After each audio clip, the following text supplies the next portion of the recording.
फिर नेक्स्ट है sir, black pen से लिख सकते हैं। प्रेफर करें कि आप लोग ब्लू पेन ही यूज करें और ब्लू मार्कर यूज करें। ब्लैक पेन उतना अट्रैक्टिव नहीं होता, पेपर उतना अट्रैक्टिव नहीं लगता, तो blue pen along with the blue marker best combination है। यूज आप लोग कर सकते हैं, बट प्रेफरेबली ब्लू पेन और ब्लू मार्कर करें।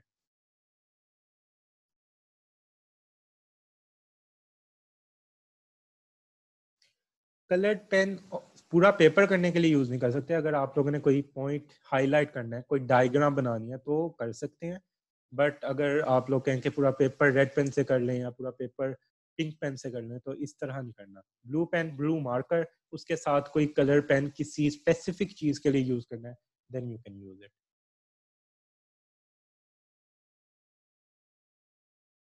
बीआरएस के जो एमसीक्यूज बायोकेम के पूछ रहे हैं बायोकेमिस्ट्री के लिए, अगर आप प्रैक्टिस करनी है तो आप लोग एमसीक्यू से बेहतर है अब के टाइम पे कि आप लोग को मैंने जो चैप्टर्स बताए हैं, वाइटामिन्स, ग्लाइकोज, अमीनोग्लाइकेंस, जो लिपिन कोड की चीजें हैं उनकी लिपिन कोड की लाइंस अच्छे से करनी है। जो टाइम लगाना है आप लोगों ने एमसीक्यूज पे, उससे बेहतर है उसकी लाइंस अप करें, और जो जिधर से चीज है वो अच्छे से करें। बायोकेमिस्ट्री के एमसीक्यूज इस तरह अटेम्प्ट होंगे। बायोकेमिस्ट्री के एमसीक्यूज प्रैक्टिस से उतने ज्यादा इफेक्टिवली अटेम्प्ट नहीं होते, मतलब प्रैक्टिस का बायोकेमिस्ट्री में उतना ज्यादा फायदा नहीं है जितना फिजियोलॉजी और एनाटॉमी में होता है। टॉपिक्स बायोकेमिस्ट्री के नोट कर लें। विटामिन से बहुत इंपॉर्टेंट एमसीक्यूज आने हैं, सबसे ज्यादा एमसीक्यूज भी विटामिन से आते हैं, और सबसे ज्यादा और आते भी क्लिनिकल से। विटामिन के क्लिनिकल्स आप लोग को इसलिए उनकी सारी इंडिकेशंस पता होनी चाहिए। फिर जी प्रोटीन से, कार्बोहाइड्रेट में ग्लाइकोजमाइनो ग्लाइकन से बहुत ज्यादा एमसीक्यूज आते हैं। जी प्रोटीन सिस्टम आप लोग को बता दिया। प्रोटीन्स के स्ट्रक्चर से बहुत एमसीक्यूज आते हैं। हीमोग्लोबिन वाले से बहुत एमसीक्यूज आते हैं। जोंडस से लाजमी एमसीक्यूज आता है। एनीमिया के रिलेटेड लाजमी एमसीक्यूज आता है। तो ये बायोकेम के है जो सबसे ज्यादा एमसीक्यूज पूछे जाते हैं, ये मेजर बल्क होता है। लेकिन बाकी ऑब्वियसली सारा सिलेबस है, एसिड बेस बैलेंस से होता है, तो बाकी चीजों से भी आते हैं। लिपिन कोड से यूजुअली लिपिन कोड की लाइंस आती हैं। हार्पर में भी यही टॉपिक्स इंपॉर्टेंट है, और अगर आप लोगों ने पढ़ी ही ओवरऑल हार्पर हुई है तो उसी में से एमसीक्यूज आएंगे। हार्पर पढ़ी हुई है तो टेंशन की जरूरत नहीं है। अगर आप लोगों ने जो टॉपिक्स सारे कवर किए हुए हैं ना बायोकेमिस्ट्री के, तो उसमें से ही मेनली एमसीक्यूज होते हैं। समटाइम्स बहुत मुश्किल पेपर आ जाता है। फॉर एग्जांपल 2 साल पहले का पेपर एमसीक्यूज का बहुत ज्यादा मुश्किल आ गया था। लाइक 40 में से बहुत मुश्किल अच्छे अच्छे लोगों के 30 से कम सही हुए थे। तो जब मुश्किल आता है पेपर तो ये बात याद रखिएगा, टेंशन नहीं लेनी। सबसे ज्यादा जो मसला होता है प्रॉफ में होता है एमसीक्यूज का, अगर पेपर मुश्किल आ जाए तो बच्चे पैनिक कर जाते हैं और एससीक्यूज उतना अच्छा अटेम्प्ट नहीं कर पाते हैं। उस याद रखिएगा, अगर एमसीक्यूज मुश्किल आते हैं तो एससीक्यूज की चेकिंग आसान होती है, और अगर एससीक्यू बहुत ज्यादा मुश्किल आते हैं तो एमसीक्यूज आसान होते हैं। और अगर दोनों ही मुश्किल आ जाए तो जो चेकिंग होती है एससीक्यूज की वो बहुत लीनियंट हो जाती है। तो ये बात याद रखिएगा, वो स्टूडेंट को फेवर बहुत ज्यादा दे रहे होते हैं। लेकिन इसका ये मतलब नहीं है कि आप लोगों ने अपनी तरफ से लाइट लेना है किसी चीज को। सप्ली आते वक्त पता नहीं लगता, और सप्ली इज अ टॉर्चर, और इस साल supply is the biggest torture, और सप्ली का पेपर उससे भी बड़ा टॉर्चर होता है। तो ये बात याद रखिएगा कि पढ़ना, इस ये सोच के जिन्होंने अभी नहीं तैयारी की, वो ये सोच के आप तैयारी कर ले कि सप्ली का पेपर बहुत मुश्किल होता है। ये डरा नहीं रहा। आप लोग पिछले 5 पेपर उठाएं, और सप्ली का पेपर जो दे चुके हैं सप्ली, अपने सीनियर से भी पूछ लें। सप्ली पेपर होता है अनइम्पोर्टेंट, बहुत ज्यादा चीज है। कुछ इंपॉर्टेंट भी होती है, पास हो भी जाते हैं नो डाउट, बट सप्ली का पेपर, एक तो पहले बात ये होती है कि आपके जब फेलोज पास होके आगे चले जाते हैं, आप जाते हो डिप्रेशन में। अभी आप लोग के पास पेपर में टाइम है, इसलिए मैं बेहतर समझता हूँ आप लोग को डराना चाहिए। और ये सिर्फ डराना नहीं है, ये रियलिटी है। किसी की सप्ली आई हो उससे पूछ लेना। स्पोर्ट्स वीक आएगा, आप लोग एंजॉय नहीं करोगे। ट्रिप आएगा, आप लोगों की क्लास ट्रिप पे जा रही होगी, आपके पेपर होने वाले होंगे। कोई भी इवेंट आएगा, आप लोग के सारे दोस्त एंजॉय कर रहे होंगे और आप साइड पे बैठे होंगे। ये टॉर्चर होता है। हाँ, बैड लक हो सकती है, बैड लक होगी, दिल बर्दाश्त होने की जरूरत नहीं है, हो जाती है, अच्छे अच्छे लोग के साथ हो जाती है। For example, I know a teacher who got supply in second year, but वो इस टाइम उनके 14 to 15 गोल्ड मेडल्स हैं। यूएचएस ने उनके लिए स्पेशल एक अवार्ड प्रिपेयर किया था जो था मोस्ट डिस्टिंग्विश्ड ग्रेजुएट, क्योंकि उनको ग्रेजुएट ऑफ द जो होता है ईयर, बेस्ट ग्रेजुएट का अवार्ड नहीं मिल सकता था, क्योंकि कंडीशन होती है कि सप्ली ना हो। तो सप्ली का ये मतलब कभी भी नहीं होता कि आप नालायक हो। सप्ली बैड लक में भी आ जाती है।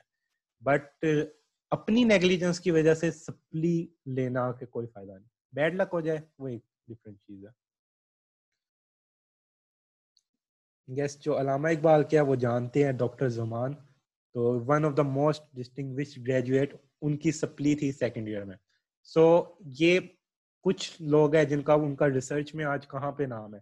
तो ये बातें होती है कि आप लोगों ने दिल बर्दाश्त था, कभी भी किसी चीज से नहीं होना था, लेकिन इसका ये मतलब भी नहीं है कि अभी बैठ के पढ़े ना। आप लोगों के पास इतना टाइम है, किसी की अच्छी प्रिपरेशन नहीं है, वो अभी भी पास हो सकता है और बहुत अच्छे नंबरों से पास हो सकता है। इट ऑल डिपेंड्स कि वो पढ़ता कैसे। नेक्स्ट, और किसी का कोई क्वेश्चन हो? यस, एंजाइम्स के मार्कर्स आप लोग को आने चाहिए। Enzymes markers are very important for your vivas, for your prof, for MCQs. और एंजाइम मार्कर्स में से एससीक्यूज कम आते हैं लेकिन आ जाते हैं, बट एमसीक्यूज आते हैं उससे।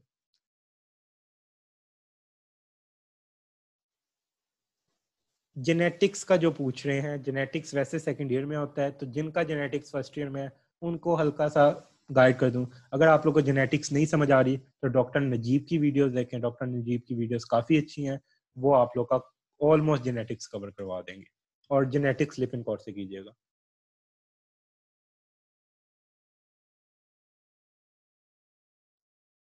एम्ब्रियो एमसीक्यूज आप लोग करें बीआरएस से, और बीआरएस बस। एम्ब्रियो के एमसीक्यूज के अलावा कहीं से करने की जरूरत नहीं।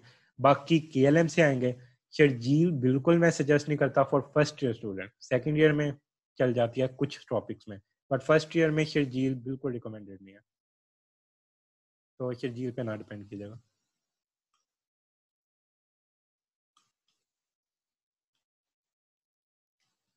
अगर आप लिपिन कोर्स से जेनेटिक्स करते हैं, जो कि यहाँ पे कुछ स्टूडेंट्स पूछ रहे हैं, जो कि इधर वैसे जेनेटिक्स इंक्लूडेड नहीं होता फर्स्ट ईयर में, जिनके इंक्लूडेड है वो लिपिन कोर्स से करते हैं तो वो सब कुछ कवर करेगा। लिपिन कोर्स में बहुत अच्छा लिखा हुआ है जेनेटिक्स, बट वो आप लोगों को डॉक्टर नजीब की वीडियो से ज़्यादा अच्छा समझ आएगा। एसिड बेस आप लोग को बताया था चतर जी में ज़्यादा अच्छा है, वो वहाँ से कीजिएगा। और एसिड बेस की ऑस्मोसिस की वीडियोस देख लीजिएगा।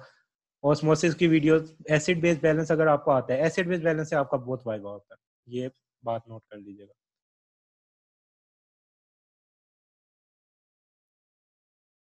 एम्ब्रियोलॉजी के एससीक्यूज के लिए जो चैप्टर 247 बहुत इंपॉर्टेंट है, और स्पेशल एम्ब्रियो के जो एससीक्यूज बताए गए हैं ज़्यादा वही पूछे जाते हैं। अब स्पेशल एम्ब्रियो में एससीक्यूज आप लोग देखें जो पास पेपर में आया, बहुत ज़्यादा रिपीट हुए हैं, आप लोग वो करें। और जो उसके बाकी अनइम्पोर्टेंट एससीक्यूज है स्पेशल एम्ब्रियो के, जो फर्स्ट ईयर में इंक्लूडेड है, जो अनइम्पोर्टेंट एससीक्यूज है वो आप लोग बेशक शर्जील से देख लें। लेकिन अगर आप लोग के पास टाइम है वो भी केएलएम से कर लें। लेकिन अगर नहीं टाइम तो इम्पोर्टेंट तो केएलएम से करने ही करने हैं, लेकिन जो अनइम्पोर्टेंट है वो आप लोग शर्जील से देख सकते हो।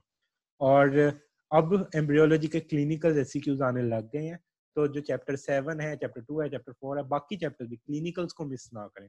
चैप्टर 5-6 की जो न्यूरल डेरिवेटिव्स होंगे, न्यूरल क्रेस्ट सेल्स डेरिवेटिव्स और एंडोडर्म एक्टोडर्म, ये डिफरेंट डेरिवेटिव्स है। ये डेरिवेटिव्स में से 2 to 3 एमसीक्यूज मस्ट है, लाजमी आते हैं, तो वो टेबल अच्छे से कीजिएगा। हाँ जी, रिकॉर्डिंग इसकी शेयर हो जाएगी जो अभी हुई है। किसी और का कोई क्वेश्चन हो? हार्ट का एक्सेस वाला chapter is not included in your syllabus, so अब करने की जरूरत नहीं है अगर पहले नहीं किया हुआ। एमसीक्यूज में अगेन बायोकेम का रिपीट कर रहा हूँ, एमसीक्यूज से ज़्यादा बेहतर है कि आप लोग लिपिन और अब जो जहाँ से प्रिपरेशन की है वो पढ़ें, instead of MCQs practice. MCQs practice का बायोकेम में उतना फ़ायदा नहीं है।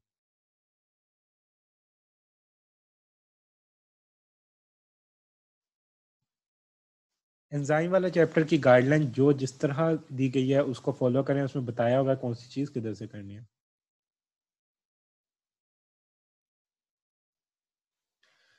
जो कुछ पूछ रहे हैं कि एससीक्यूज याद कर लेते हैं, लिखा नहीं जाता। एससीक्यू में सबसे इंपॉर्टेंट पॉइंट्स बस हमेशा याद रखने हैं। बहुत ज़्यादा अगर याद नहीं रह रहा, इंपॉर्टेंट पॉइंट्स हमेशा याद रखने हैं और इंपॉर्टेंट पॉइंट्स को हमेशा अच्छे से प्रेजेंट करना है।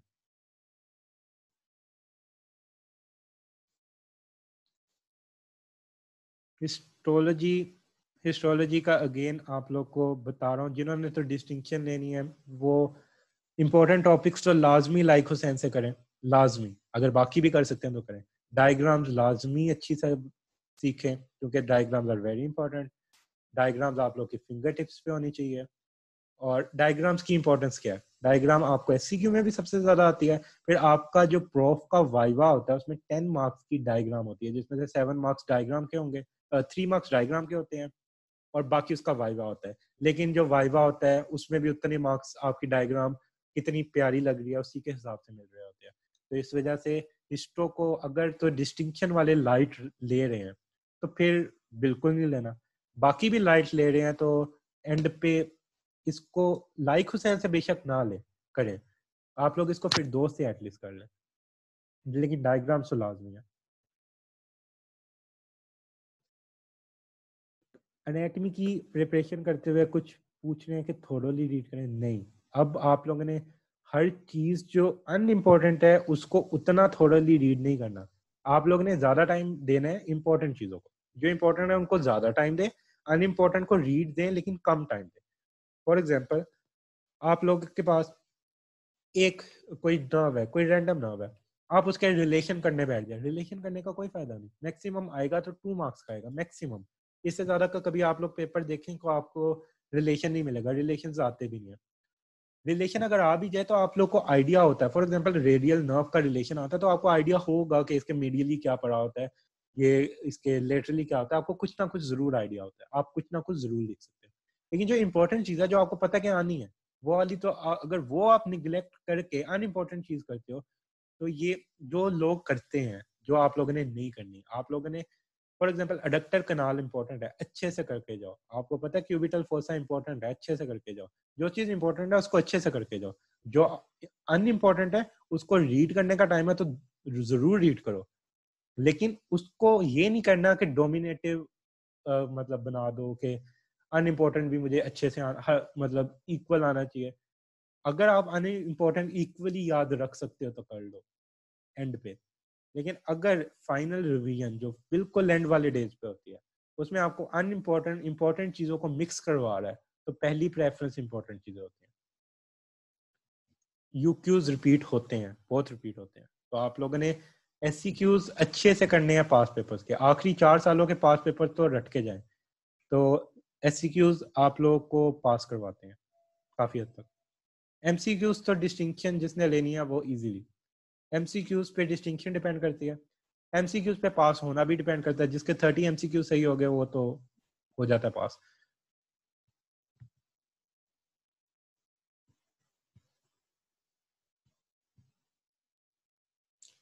जो नर्व्स और आर्टरीज है उनकी जो इंपॉर्टेंट डिटेल्स है वो करनी है, लाजमी करनी है। लेकिन जो हर फॉर एग्जांपल सारी आर्टरीज नर्व्स जितनी इंपॉर्टेंट नहीं होती, आपको आइडिया हो रहा होता है पढ़ते पढ़ते कि कौन सी चीज इंपॉर्टेंट है।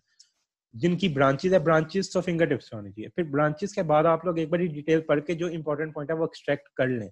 एंड पे सब कुछ सारी डिटेल्स याद करना याद नहीं रहती। जो इंपॉर्टेंट पॉइंट्स होते हैं वो एक्सट्रैक्ट किए होंगे तो वही चीजें वही डिटेल्स पूछी जाती हैं। इंडेक्स से आर्टरीज इनफ नहीं होती इतनी।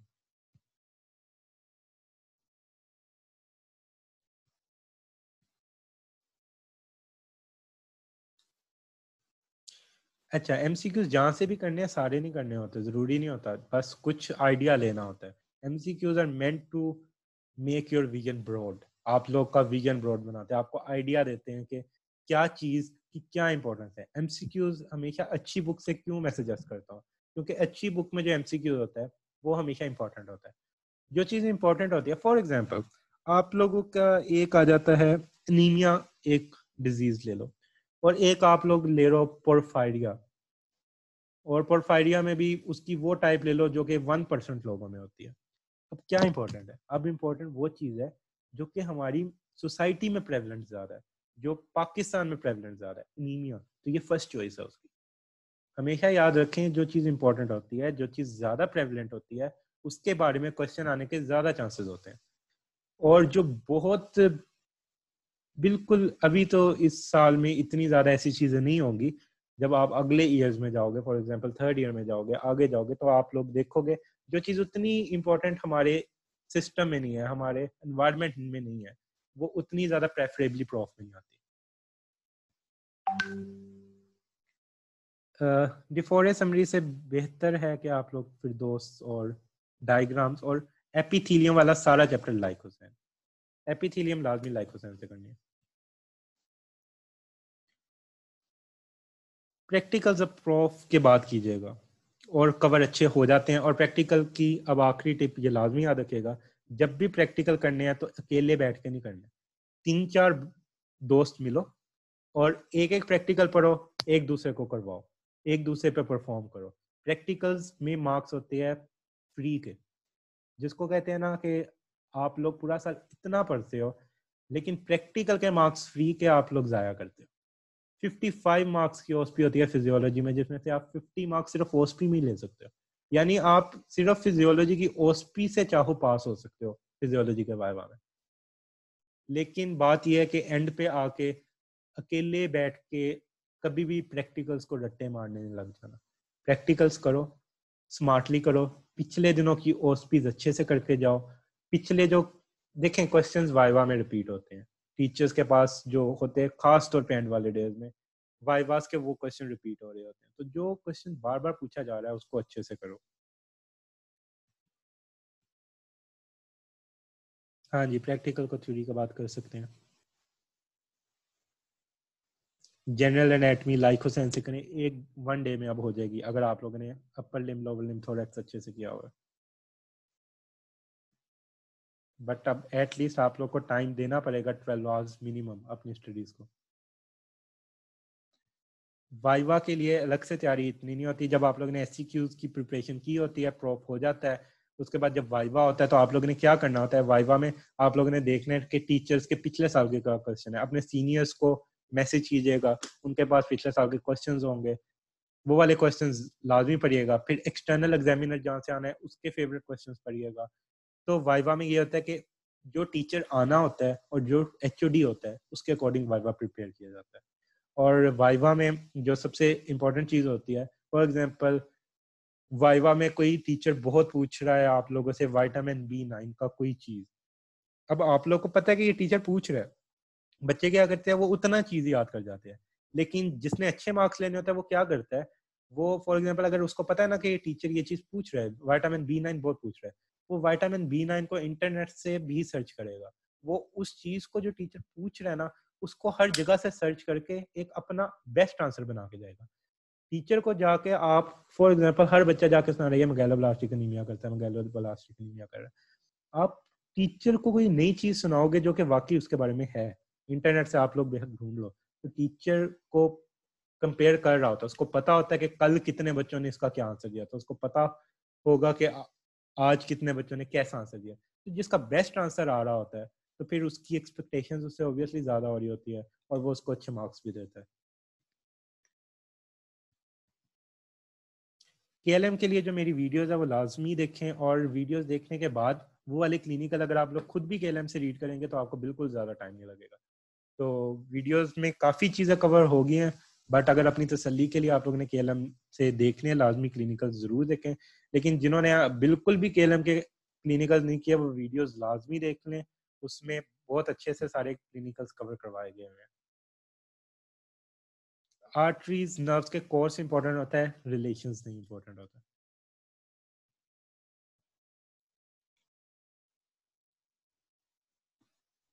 थोरेक्स के क्लिनिकल्स नहीं अवेलेबल, वो आप लोग को खुद करने पड़ेंगे। यस, इंग्लिश में वाइवा देना अच्छा होता है, इम्पैक्ट ज़्यादा अच्छा जाता है और टीचर्स प्रेफर कर रहे होते हैं कि आप इंग्लिश में वाइवा दें।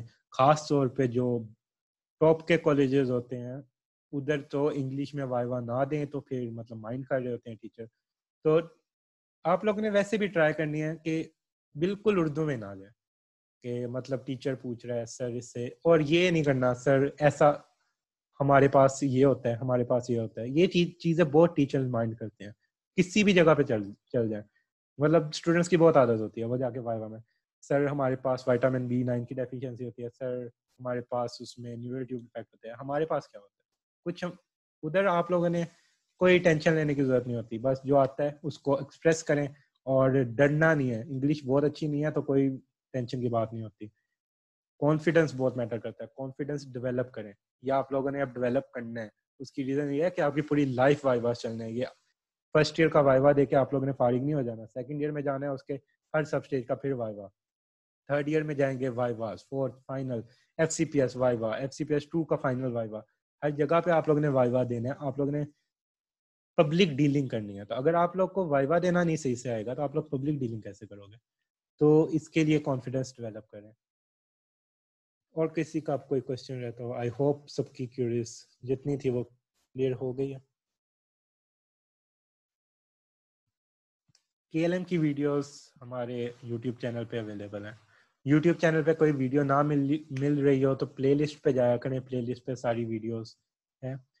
टाइम टेबल मैंने बता तो दिया था, लेकिन फाइनल अब टाइम टेबल मैं बता देता हूँ ताकि जो फाइनल रिकॉर्डिंग ये वाली भी सुनेंगे उनको भी पता हो। टाइम टेबल 2 तरह के आप लोग बना सकते हैं, one is based on the 40 days और one is the based on the 30 days. तो इट डिपेंड्स कि आप लोग के पास टाइम कितना है। बट अब आप लोग को अगर प्रॉफ डिले हो जाता है तो आप लोग के पास 40 डेज होंगे। तो 2 चीज़ें आप लोगों ने करनी है। Wait a minute. अच्छा, 40 डेज और 30 डेज, पहले मैं बताता हूँ कि 40 डेज का कैसे बनाना है।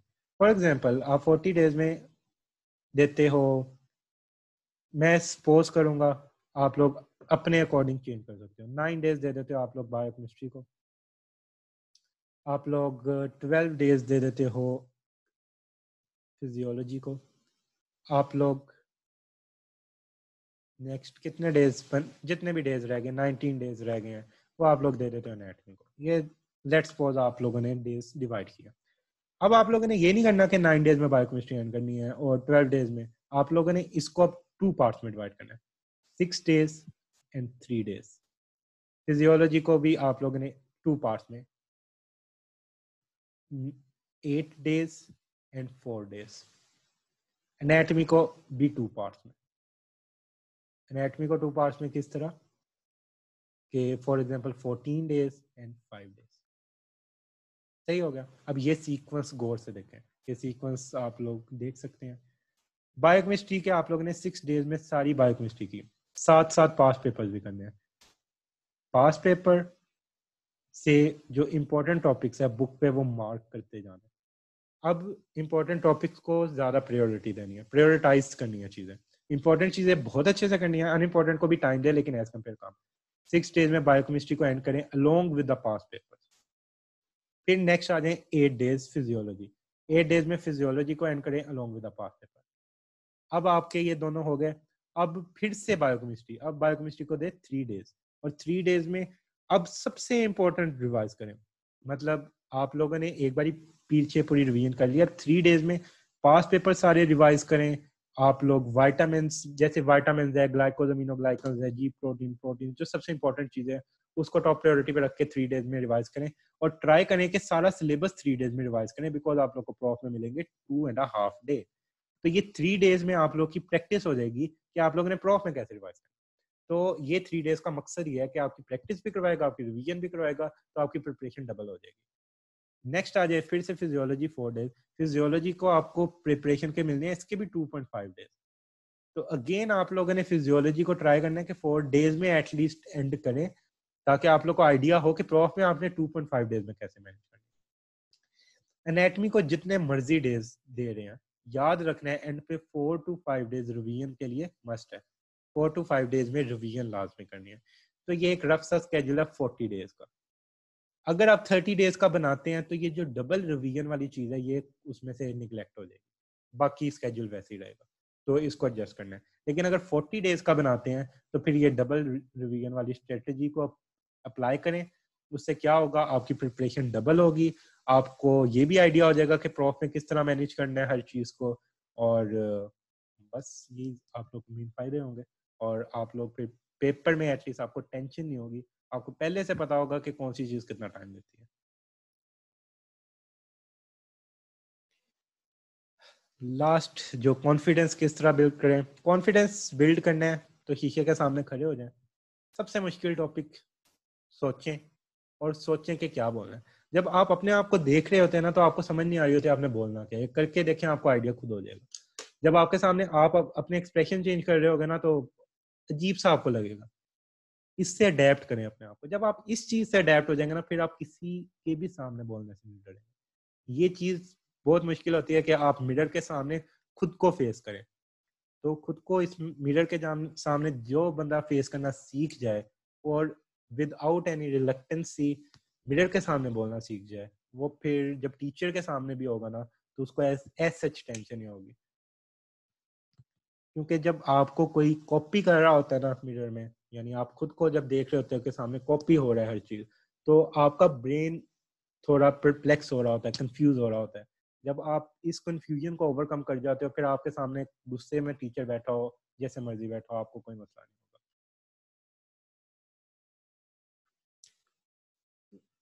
जो पूछ रहे हैं कि वाइवा में अगर कुछ ना आता हो, एंड पे आता होगा, आप लोगों का एक काम है पढ़ना है। ये सोचना नहीं है कि आता होगा या नहीं आता होगा, तब आता होगा। बस अपने आप पे इतना भरोसा एटलीस्ट रखा करें कि हमें आता होगा। उस टाइम कोई मुश्किल सवाल नहीं होते। पास्ट क्वेश्चन जो बार बार टीचर पूछ रहा है वो रिपीट हो रहे होते हैं, तो आप लोगों ने टीचर के क्वेश्चंस को बहुत अच्छे से करके जाना है। कोई क्वेश्चन भूल जाए तो ट्राई करें उसके रिलेटेड कोई चीज बता दे। अगर आप लोग को बिल्कुल नहीं आता तो बिल्कुल, अगर टीचर गुस्सा करता है कि गलत सुनाने पे, तो सॉरी कह दें। अगर टीचर को मतलब आपको थोड़ा सा आइडिया है कि मतलब इस चीज में क्या होता है, तो थोड़ा सा उसको वेग आइडिया दे दें, ताकि उसको ये आइडिया हो कि बच्चे ने पढ़ा हुआ है, इसको थोड़ा भूल गया। लेकिन अगर बिल्कुल सिरे से नहीं आता तो बिल्कुल कोई मतलब बुंगियां जो मार रहे होते हैं ना, वो मारने की जरूरत नहीं है। कि फॉर एग्जाम्पल वो ह्यूमरस की कोई चीज पूछ रहे हो और आप लोग फीमर की सुनाने बैठे हो, तो और बोन्स उठाने में कभी गलती ना करना, जो सबसे बड़ी गलती होती है। इस पे बच्चों को फेल किया जाता है। अगर आप लोगों को उन्होंने कहा ह्यूमरस सुनाओ और आप लोग फीमर उठा के फीमर सुनाने लग गए, और उन्होंने कहा कि ह्यूमरस को उसकी एनाटॉमिकल पोजीशन में, एनाटॉमिकल पोजीशन हिप्स करके जानी है और बोन्स कभी गलत नहीं उठाना, और उसको हमेशा उसकी एनाटॉमिकल पोजीशन में उठाना। सर्कुलेशन गाइडेंस से प्रेफरेबली करना चाहिए, लेकिन अगर आप लोग ने बिल्कुल नहीं किया तो इम्पोर्टेंट टॉपिक्स गाइडेंस से फिर भी करें। इम्पोर्टेंट टॉपिक्स की वीडियोस सर्कुलेशन की सारी अवेलेबल है हमारे यूट्यूब चैनल पे। जो चैप्टर है आप लोगों के पास सर्कुलेटरी शॉक फिंगर टिप्स में आना चाहिए। जो आप लोगों के पास है रेनिन एंजियोटेंसिन सिस्टम, आपके पास बैरोरिसेप्टर रिफ्लेक्स, डिफरेंट रिफ्लेक्सेस है, ये बहुत अच्छे से आने चाहिए। तो ये जो इंपॉर्टेंट चीज़ है वो तो बहुत अच्छे से आनी चाहिए।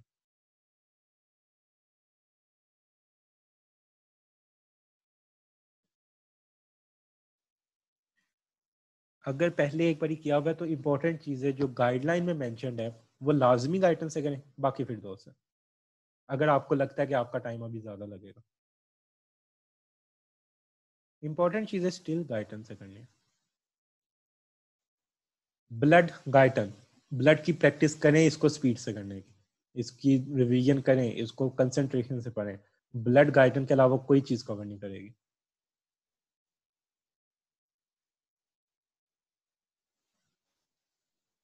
यस, आप लोगों ने एक सब्जेक्ट को फोकस करना है, फिर उसके बाद नेक्स्ट स्टेप पे आना है। फिर आप लोगों को मैंने डबल रिवीजन स्ट्रेटेजी जो बताई है उसको फॉलो करना है।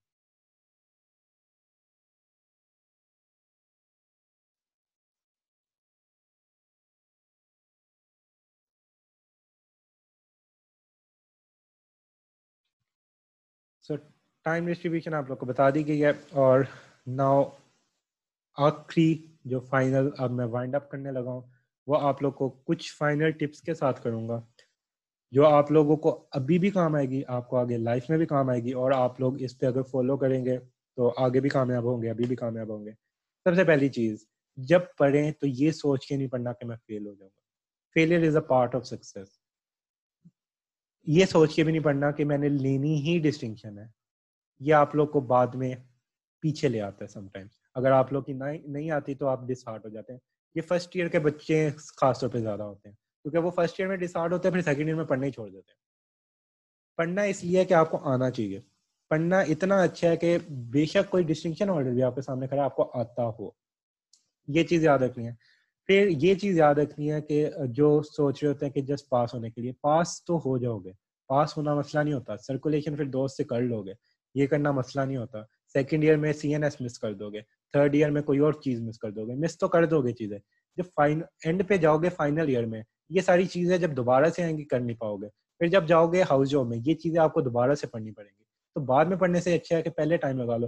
फिर आप ये बाद में हमें देखें, ये अभी ऐसा टाइम है जिसमें आप लोग अगर बाकी इक्वल काम कर रहे हैं तो उतना कम्प्लेक्स में नहीं जाएंगे।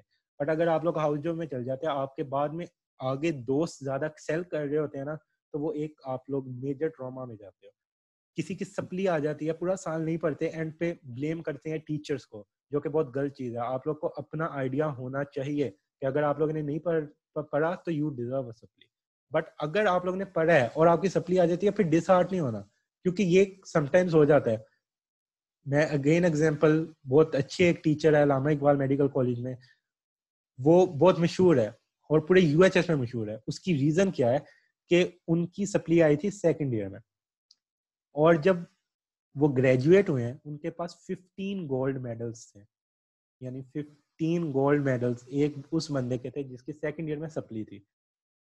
बेस्ट ग्रेजुएट अवार्ड होता है हर कॉलेज का, और बेस्ट ग्रेजुएट सप्ली होल्डर को नहीं मिल सकता।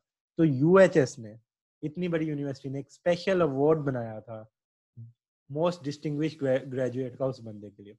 तो ये कभी भी डिसाइड नहीं करता कि सप्ली हो तो आप नालायक हो। सप्ली समटाइम्स बैड लक में आ जाती है। फॉर एग्जांपल, आप बहुत बीमार हो जाते हो, बैड लक चलती है, बैड लक का कोई मसला नहीं।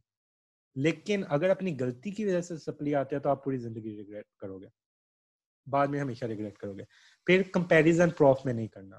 फिर उसके बाद जो चीज़ अब पढ़नी है, अब अगर अभी भी आप लोगों को लगता है कि आपकी प्रिपरेशन अच्छी नहीं है, तो आप लोगों ने अच्छे से पढ़ना है और अगले सालों में हमेशा सीखना है। फॉर एग्जांपल, आपका प्रॉफ में इस साल आप लोगों ने क्या सीख सकते हो, इस बारी प्रॉफ से आप लोगों ने सीखना है। MCQs आते हैं तो किस तरह आते हैं, MCQs दे आएंगे तो आप लोग एक बारी ऐसी बाद में प्रॉफ के बाद बुक सर्च करिएगा, आपको आइडिया खुद होगा कि MCQs कौन सी बुक से आते हैं, किस तरह के आते हैं। और ये चीज़ आपको सिर्फ अभी नहीं फायदा देंगी, अगले सारे सालों में फायदा देंगी। मैं अच्छी बुक्स क्यों रिकमेंड करता हूँ कि BRS पढ़ो, क्योंकि ये आप लोग को FCPS में फायदा देंगी। तो अच्छा आज पढ़ लोगे तो कल के लिए आसानी है, आज अच्छा नहीं पढ़ोगे तो कल आप लोग 10-10 अटेम्प्ट में भी FCPS नहीं कर पा रहे होगे, और जिन्होंने अच्छा पढ़ा होगा वो पहली अटेम्प्ट में भी FCPS कर लेंगे।